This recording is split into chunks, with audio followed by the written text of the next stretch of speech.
Hey, what's up everybody? I'm in the kitchen today and we're making abs.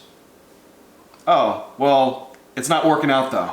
And we've all heard the common saying, abs are made in the kitchen. And I think this is let's peel to just not even train abs.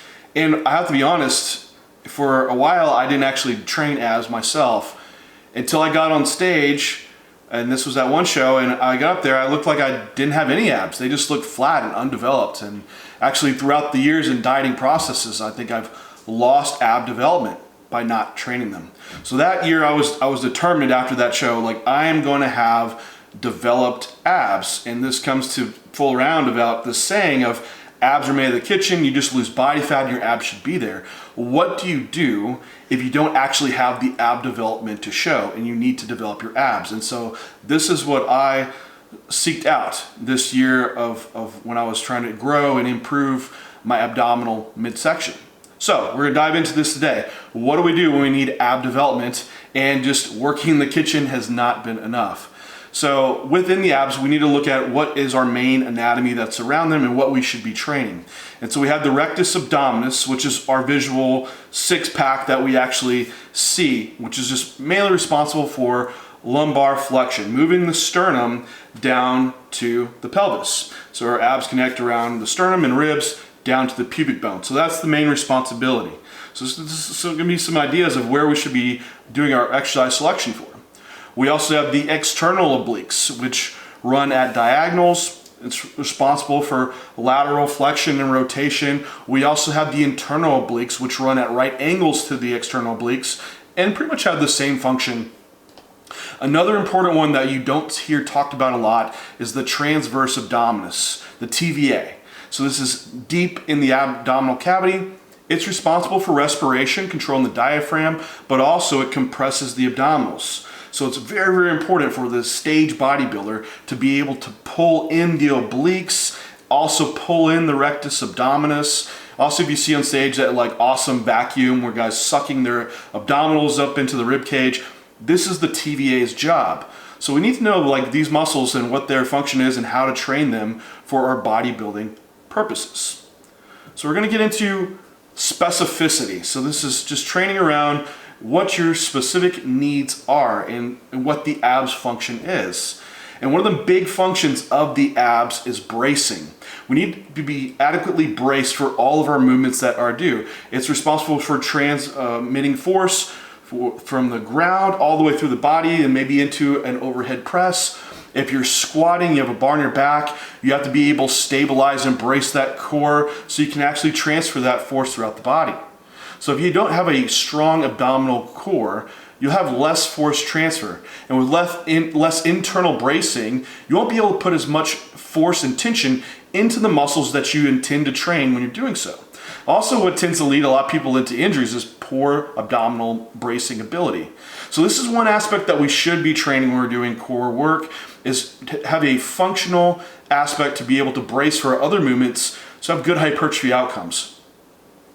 Also, we should look at what we should actually be doing for hypertrophy, because for the abdominal muscles, we do want hypertrophy to occur. It's just like any other muscle group.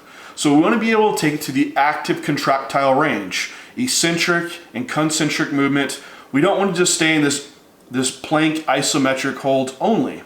Just like doing a bicep curl, how would we build big biceps? Well, we'd want to probably move through an active range of motion. We wouldn't just want to hold the bar and flex against it. We know that wouldn't be that great for growth. Then also we want to think about the functional aspect of what we do specifically for bodybuilding purposes, is getting on stage and flexing the abs. So we want some type of practice of actually flexing the abs and holding those contractions, and also being able to practice our vacuums, pull the internal obliques in, and have that stage control. So these are the three main aspects that we want to look at for our programming, with also that anatomy and function in mind.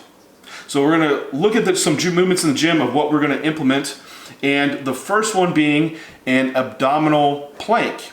So this is training just that bracing functional component.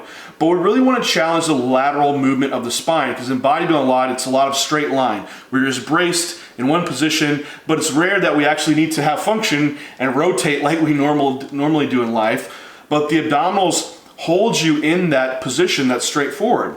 If you didn't have this lateral control, you wouldn't be able to hold straightforward. You'd be sliding all over the place. So what I would say with this one would be doing a bird dog or a bridge. We can start on hands and knees, lock that core in place like if someone's about to punch you in the stomach, and then we're going to extend one arm up and the opposite leg back. So this is also going to train the erector spinae, which is also part of the core and responsible for spinal extension. So it has multiple components that we can train, but what we're doing by raising that upper arm and that leg is creating the core and internal and external obliques having to brace and have that control. Now to really take this up the next level, I would get up on just your toes and your hands in a push-up position and do it. And it'll really challenge your core that way. And so for this movement, I will do 2 sets, 10 reps on each arm raising. So this is why we're gonna do this one first is because it's the most neurologically demanding. And that's why we'll have that program first in our ab routine. The next movement we're gonna go to is I like doing mainly hypertrophy work for the rectus abdominis and leaving off the internal and external obliques only for bracing and functional components. Because I don't want to hypertrophy the internal and external obliques, and that's what can give that more of a blocky waist appearance. So with the rectus abdominis, we know the function is moving the sternum down to the pubic bone. So one of my favorite movements is a glute ham raise and doing it for an abdominal crunch. So getting on the machine, locking your feet in place, locking the hips in place because we don't want to be moving at the hips because otherwise the hip flexors will be working, will be your psoas, your rectus femoris, and we know we only want to be moving sternum to the hips. So that's the intention of this movement is we're going to come back into a neutral spine position. We're going to drive that sternum down up to the hip, have that crunch occur, then slowly control it back. I like this movement too. For one, it's taking us through the full contractile range of the rectus abdominis, but also you have a good loading when the muscles lengthen. Unlike some of the other movements that we see, like a rope crunch, where it's really hard when the muscle's short, and then you don't get much tension when you lengthen up. We know in the lengthened position, you can get a lot of high mechanical tension in the muscle, which drives a lot of hypertrophy outcomes. So this movement does a great job at that. Now, what I would do with that one would be 3 sets, 12 to 15 repetitions. You can also hold on to a weight and push up to the ceiling for some added resistance as you improve on them. Now the next movement I would go to would be some type of leg raise. We don't want to really focus on just raising the legs up because we know that's a lot of just the hip flexor. What we want to focus on is bringing the pubic bone of the hip up to the sternum. So it's the opposite of what we were doing earlier. Why do this? Because we know regional hypertrophy is a thing. You can actually get higher activity in the upper abs or the lower abs. So we're going to do something that has more impact on the lower abdominal region. So doing a hip raise is one, which you can do it hanging from a pull-up bar and focus on raising the hips up to the sternum level, controlling the eccentric down. You could even scale this back down to doing it on an incline bench, or if you need even greater help doing so, you can just do it flat on the ground and focus on driving those hips up to the ceiling. Same repetition range on this one, 3 sets, 12 to 15 reps. We know hypertrophy is a pretty forgiving adaptation and we have a variety of rep ranges that we can work within to do so. So even if you need to go up to the 20, 25 rep range, completely perfect. For effort level on these, we want to take it close to a point of mechanical technical failure. We know getting close to failure is when you're going to reach the highest peak tension levels within the fibers, and those are going to be very much your stimulating reps. So you want to get pretty close to at failure or let failure actually do occur. And abdominals, they're fairly well recoverability, so we don't have to worry too much about these, of taking those sets to failure and have it dig too deep into our recovery stores. From there, so these are going to be our main focus hypertrophy exercises. I have 6 sets there. We're now going to go on to training something specific for bodybuilding purposes, also a little bit for training hypertrophy as well, is the TVA. So what we're going to do for the transverse abdominis is abdominal vacuums. This will be the biggest thing that's going to change your waist size on stage. So what we want to do is, what the TVA is responsible for is forceful expiration of air. So we want to get, you can do these laying down as a one thing, or standing like you would be on stage. you could progress up to this as well at the standing version, is you want to blow out all your air, contracting down the obliques and the rectus abdominis, because that's the job. When you force to expire that air, you should feel everything tighten around that core. And if you are, you're getting the TBA involved. And then when you have that forceful expiration occur, then you want to work on sucking that abdominals up into the rib cage and holding abdominal vacuum pretty much for as long as you can. Usually about 8 to 10 seconds will max out most people.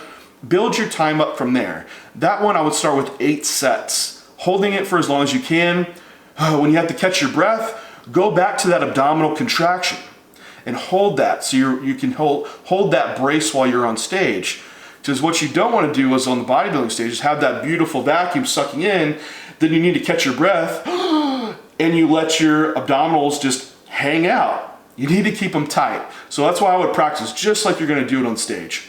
Vacuum up, then contract them down, get your breathing, catch your breath, go back up and hold your vacuum. Now the last aspect that we want to work on for the function and specificity of bodybuilding is a lateral rotation and holding a pose. Because what I see a lot of guys in the off season is that we don't get a lot of lateral rotation work in. People get really, really tight. And then once you get into prep, you can only you're in your side pose and you only rotate this much. You're like, am I there? You're like, no man, you look like still like a tree. So you really need to be able to laterally rotate, show that taper from the side.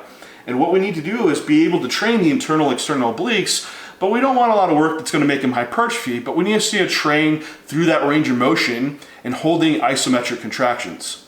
So at the end is you can just actually practice your quarter turns, or you could even do these like kneeling on the ground so you're in more of a fixed position with the hips and they don't move. But we want to keep the hips locked, facing, say I'm facing the wall, they're facing the wall, and I want to turn my shoulders towards you guys, the camera, without turning the hips. So these hips are going to stay square and we're going to rotate towards the camera. And once we're here, we want to have that expiration, that blowout. And we want to contract down on those obliques and hold that pose and keep the waist pulled in tight. And then we rotate to the other side. So for that one, we can do 5 sets on each side, 10-second holds. So that would be our ab routine. So when to do this? Well, off days would be ideal. That way we're not having core work that fatigues the core. It impacts what you need for bracing during your training. Imagine if your core was completely fatigued. You went under a 500-pound squat bar. You'd probably be wobbly all over the place. You don't want to do that. We want to have good core strength for those movements. So we don't want our ab training to take away from that. But we also want to be able to put a lot of effort into the ab training themselves if we're to focus for improvement. So I would have your ab training done on your off days would be one aspect, or farthest away from your actual training sessions, definitely farthest away from your leg training session. If it has to be on a training session, I would prefer it to be on upper body day and at the end of the workout, or you could do it at the beginning if you know it's a day that's not going to require a high degree of bracing, like an arm day, or maybe it's just like a touch-up shoulder day or something like that. The frequency to do this. So I gave you all these movements to do. What I would say to start doing is every 4 days if you haven't been training them. Then what we can do is, as you're like, oh, I'm pretty recovered by that 4th day, this might be 2 to 3 weeks in, then we increase that frequency to every 3 days. Same thing. See how recovery goes. If you find like after 2-3 weeks, okay, I'm feeling like, hey, I'm super fresh by the next time I train, then we can move this to every 2 days. And so now our weekly volume of abdominal training has increased, and climbed up. So we're now giving more stimulus. So we should really be improving. At some point, you're gonna need, either you're not gonna be recovering and you need to deload or drop back the volume, or you say, I'm still recovering great, and that might be the option of assessing and say, I'm gonna increase those hypertrophy sets by 1. So I went from 6 sets of crunch work in leg raise work, now I'm going to go to 7 sets or 8 sets. And we can increase that volume up. But what I would do is after you built up to a level, then you go back. You drop back and go back to 4 days a week, then build back up if you need to. I really think abdominal training, you could continually do that every other day if it's something that you really need to focus on. So that is the plan for abdominal training. You can look below. I have this workout list put out for you. Hope you enjoy. Let me know any comments or some favorite ab exercises that you have, and we'll talk to you next time.